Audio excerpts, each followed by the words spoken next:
Mode number one of play is a campaign mode. When you play the campaign mode, you'll click on campaign, you'll click on play, and later on there will be a whole series of things to look at here. There'll be a bunch of different levels, and each level will be a new part of the campaign. Right now, we only have the first level of the campaign, which is the tutorial. There's not going to be a separate tutorial. It's not like you're going to play the tutorial and then play the campaign. Just the campaign is going to start, and you'll actually learn how to play the game through going through the campaign. That's the way that plays. So that's campaign mode, and the campaign mode is pretty much mostly linear. We're actually looking at maybe making some branching changes to it. We're putting our structure together right now, but generally linear. Play this level, and we're going to introduce new characters and stuff like that. I'll talk about that more in a minute.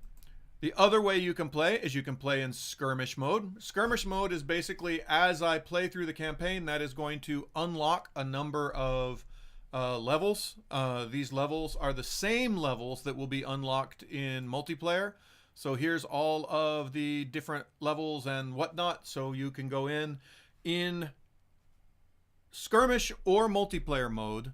You can play with any number of characters based on the map. So you can see over here, this big, huge number is telling you how many players is the maximum number of players on a level.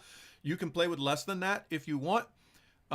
You can set those other players up to be present or as AI or not present. Or in multiplayer, you can set them to be AI or other players or not present. The skirmish looks, if I go back and I go to multiplayer, the multiplayer looks exactly like skirmish when I do my level select. So if I were to host a game, you see this looks exactly like the other screen that you were looking at a minute ago. I can choose any one of these levels. Once I choose a level, I can actually set the time limit. I can set victory points, blah, blah, blah, blah, blah. But most importantly, I can set any one of these player positions to be another human player, to be an AI player, or to be non-present. All of that is possible. So those are the three modes of play: campaign, skirmish, multiplayer. Also, you can go into the editor and you can actually build new maps. And building new maps is actually pretty easy. You go and pick yourself some tiles and you spread some tiles around, and then you say, oh, I want to put some mountains in. And then you say, oh, I want to put some roads down, and drives around in a little circle. And, oh, I want to put some buildings in. Here's an inn. And I want to put some other characters down. Here's some apes. Then I want to start assigning, oh, that belongs to player number 8, and that ape belongs to player number 1, and that ape belongs to player number 4. Pretty straightforward stuff. But anyway, as map editors go, this is pretty easy. This will ship with the game, so we will actually allow our players to go in and make their own maps and build their own things. Here you can, here's some oceans, and let's see, I can make some, where's my, I want my not deep sea, I want my sea, there's my edge ocean sea there. There's some more shallow seas, etc. So you get the idea. That's the editor. You can save levels, you can open levels. So when we actually make the full game, we will put over here somewhere on the right hand side, there'll be some buttons for, I would like to upload this level and put it up on the server for other people to play. So anyway, back to the campaign. How do you play the game? How is the game played? So in campaign mode, you will start as Olivia. This is Olivia here. She's very pretty. And you will play through the campaign partially as Olivia, partially as other characters. We'll talk about that more in a minute. Now, if you were to go to skirmish or multiplayer, the first thing you would need to do is you would need to build yourself a regiment. Now, when you go to campaign, you're actually going to be assigned a regiment because that's based off of the story. The story says this is what you get right now. Now, some of the campaigns were talking about maybe giving you more ability to select a regiment for this particular mission, but we want that to be kind of based around the story. So for instance, you're playing as Captain Hollythorn right now because this is the mission where Captain Hollythorn is defending her village or whatever the story is right now.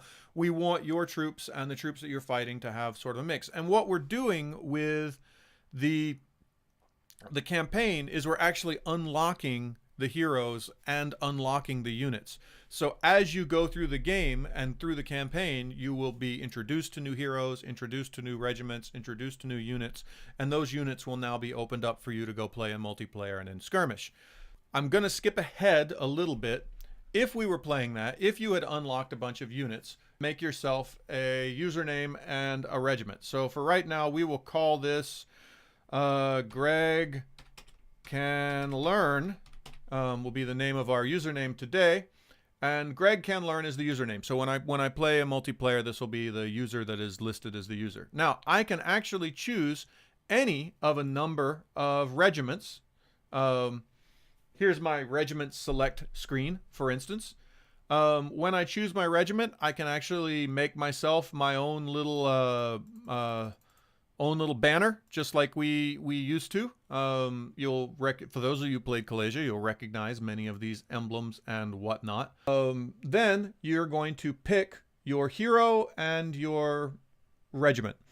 Now the hero is actually quite critical, because the hero is going to define whether or not you can bring certain units that are hero-specific units. So for instance, if I were to bring Captain Tristan here, you'll notice now all of Tristan's units become available to me. I can now use any one of Tristan's units, including the Griffin Dragoons and the Highborn Cavalry and that sort of thing. Now, you'll notice there's also a number of units that are free units. They're not special hero units. So I can bring these units no matter which hero I bring, and I can bring the hero special units if I have the right hero. So there's that thing. Once I've got my regiment, I can also name my army. We will call this Indo. There we go. That's my new regiment. And we will call that Greg Can Learn. All right, cool. Now I am playing as Greg Can Learn. If I go into campaign, that shouldn't matter, because the campaign's actually going to pick a particular campaign army for me based on the campaign. But if I go into skirmish or in multiplayer, it will now play that. Someone asked the question, what are the numbers in the upper left and right? So the numbers and stuff.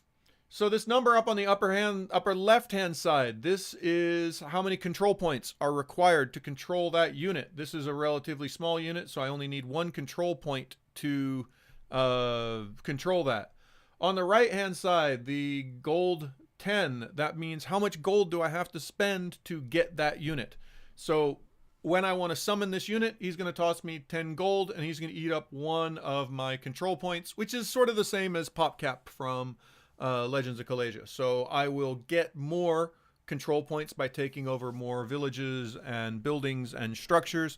Also, a number of units also give me extra control points, like my heroes. So as I get more control points, I can control more units. If I want to summon them, I have to summon them by spending this money. You will see down here, these are the special abilities that they have available to them. Different units have different special abilities.